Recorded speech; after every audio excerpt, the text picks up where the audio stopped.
Hit me. Hello, who are you? Oh, I'm Anne. Why are we talking today? What a great question.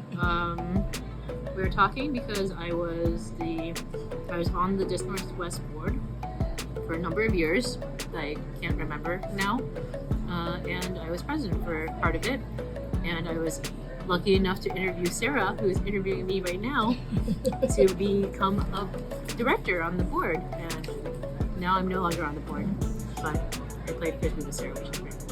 Awesome, thank you. What was your first memory or interaction with Disc Northwest that you can recall? I think it was in 2005, which is when I moved to Seattle from Pittsburgh, and Disc Northwest, someone from Disc Northwest was running sectionals in Bellingham.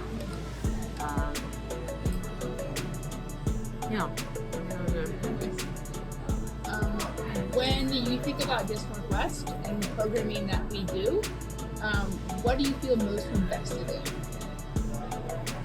in?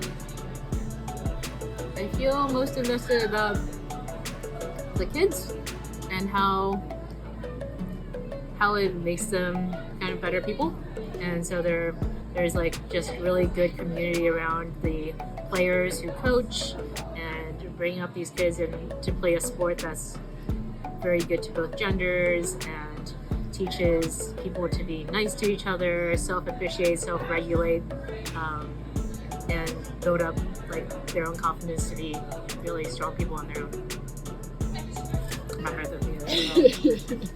So what drew you, or why did you want to be on the board, and why did you want to lead the board? I didn't want to lead the board. I tried to offer to everyone else. I joined the board because I was doing the part-time MBA program at Foster, and I really wanted to give back to the community, so I was volunteering. There's a program that Foster does, which is the Board Fellows program, and you get to join a board and basically act like as a board member with someone in the community. And so I did my board fellowship with Denise Louis Education Center, which is based in Beacon Hill. They do really great work, and they have like a parent council. They have a very diverse constituency, so like people don't speak English, and they have a parent council where people would bring translators so that the parents who had the ability to get involved could like be heard even if they didn't speak the language, and that accessibility was really cool to see. And so there was, I think, just literally an email, or maybe it was a bulletin board post at that point, where people were like, "Oh, we need like Disc Northwest board member," and I was like, "Oh, I am now familiar with being a board member." Yeah. Exactly. So I showed up, and it was a very nice crew. I believe Adam Walter was the president at the time. So I met with some people, joined the board, and that was kind of it. And then I really did not want to be board president, but when Doug wanted to step down, he was like, "So, what do you think? Who should be board president?" And I was like, "Matt Stoneman should definitely be board president." And then I think Pam Krause was still on the board. I was like, "Pam, definitely." And he was like, "Oh, I think Pam's leaving the board." I was like, "Oh, no." And so then I was like, "Oh, well, I guess if no one else must, then I will." I feel like it's a pretty common story for leadership, though, where people are like, "No, I think you should do it. No, I think you should do it." You never, people who are the best leaders, I don't think want that role because they feel like there are other opportunities where they can get kind of deeper into certain kind of niche topics or certain things, and leadership you have to be kind of everywhere all at once. But I feel like you were an awesome board president. I think that we got so much done and so much kind of like, honestly, operationalized, but I think we really kind of grew up with you at the helm. It's important. That's very sweet of you, Sarah. It's people like you who come seriously. I feel like the board has evolved. I was on the board for over a decade. I really can't remember when, but like the shape of the board changes because it depends on people's availability, and people may be really, really passionate when you first want to bring them in, and when they come, life happens. I mean, at some point I was talking to Matt, and Matt's like, between the two of us, we've had 6 children since we joined the board, right? And it's just like, our availability has gone down. It doesn't mean we're any less passionate about things, but as life goes on, when you have the energy to put towards something, like everyone's choosing to put their time to it. Yeah. So it's kind of a very cool ebb and flow, but also like there's times when you're like, oh, hey, we have some people, let's get some stuff done. Yeah. And, it's very nice. You were around when we updated the mission and vision with Ted. Mm-hmm. Do you feel like your own values overlap or align with the values of the organization? I can't remember what they are right now. Okay, this is a pop quiz. Our mission is to be a home, or it was like ultimate without borders, basically. yeah, basically. Yeah. We had a big discussion about whether it should be negative wording or positive wording. Yes. Yeah. But it was basically A like welcoming home without barriers to push. right. Yeah, I remember the whole exercise was very good because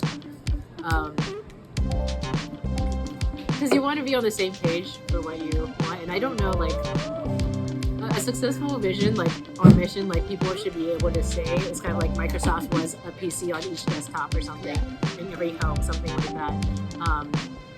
And I can't remember the exact words, but I remember having been part of the process. Like that was the takeaway, and I'm not sure everyone knows that because Dis Northwest is so operational. Yeah. Right. And sometimes it's hard to tell. Like I get the newsletter, right? But it's like I wish more people knew like the things that it enables, that their dollars enable, right? Yeah.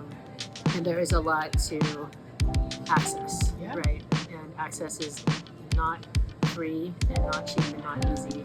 And even for people who have means, it still takes time and effort to like go to events. It takes effort to captain teams, to wrangle attendance. Like it takes work to play a team sport, and not to even speak about like the organization around it, the logistics around it, like the spirit scorecards aren't free, right? There's like people doing all that work, and so it's I think the original question I think had to do with like how much do I feel invested in the mission, vision, and I don't think I think about it very much, but like when I do, I'm like, oh, anything that goes towards the organization is going towards this. Yeah. And I have faith that like staff and the board are making sure that the priorities are according to the vision and the mission. Yeah. So decisions are being made through that lens. Of, like, does this help us become a home for our community? I think about, I think it was Anna Kwai brought up, like, guys, we should just be a home. We should be not just welcoming, but like, this is where people want to be, and we want them to be, and how can we focus our efforts on community, even though we are a rec sports, ultimately an organization. But I think there's an effort to do more, which I think is surprising to folks. We just touch on the league play or just touch on tournaments. Like, I think there is a depth to the organization that I'm really proud to be part of because of it. Yeah, I agree. Okay, and how do we get a new generation of players and fundraisers involved with Dis Northwest? I think we are to an extent, right? Like the youth programs are so strong, and organizations like AJOB and Seven Hills, like we have people growing into the system, so to speak, and being coached and led by really great players from our community. The fundraising part of it, I mean, there's organizations like Ultimate Coffee that are like fundraising like just very organically on behalf of Dis Northwest, which is amazing to see. I think it's not something you force, right? Yeah. It's like if you have an idea and you have Dis Northwest and this community, this home in mind, then you can say like, hey, I want to do this thing and maybe it'll benefit this thing that I really like, and just I think each of us has,